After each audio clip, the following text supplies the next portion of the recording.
रात्रि गुजार ले।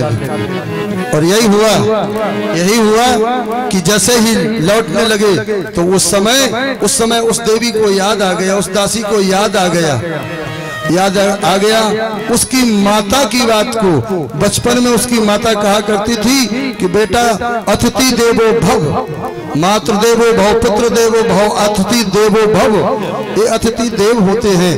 बेचारी रोने लगी, नेत्रों से आंसुओं की झड़ी लग गई। जाकर के दूर से दंडवत प्रणाम करते हुए बोली, महाराज मैं एक दासी हूँ, मेरी माता ने मुझे ऐसा उपदेश दिया था। अगर आपको बुरा न लगे तो मैं एक बात बताऊं आपको कि मैं आपको सूखा आटा दाल दे दूंगी और आप भोजन बना लो, अगर कृपा कर दो तो। उस समय उन संत महात्माओं ने वहां पर डेरा डाल दिया और भोजन प्रसादी की व्यवस्था होने लगी। कुछ संतों ने कहा, महाराज ये दासी है, इसकी जात का मालूम नहीं, पात का मालूम नहीं, इसका व्यवहार कैसा है। लेकिन संत बोले, देखिए संतों का ये विचार होता है,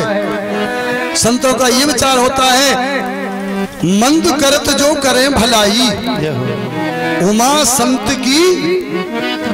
संत की यही बड़ाई कि मंद करत जो करें भलाई। का संसार अच्छे व्यक्तियों को तो बहुत सुधारते हैं, लेकिन इस प्रकार के व्यक्तियों को ही शिक्षा दीक्षा देने की आवश्यकता है। यानी शिक्षा देने की आवश्यकता है, दीक्षा देने की आवश्यकता है। उस समय रुक गए महात्मा, भोजन प्रसादी पाई। रात्रि की अंतिम बेला में अजामिल जी चोरी डकैती कर करके उधर से आए। संतों की मंडली में सीताराम की धुन गूंज रही थी।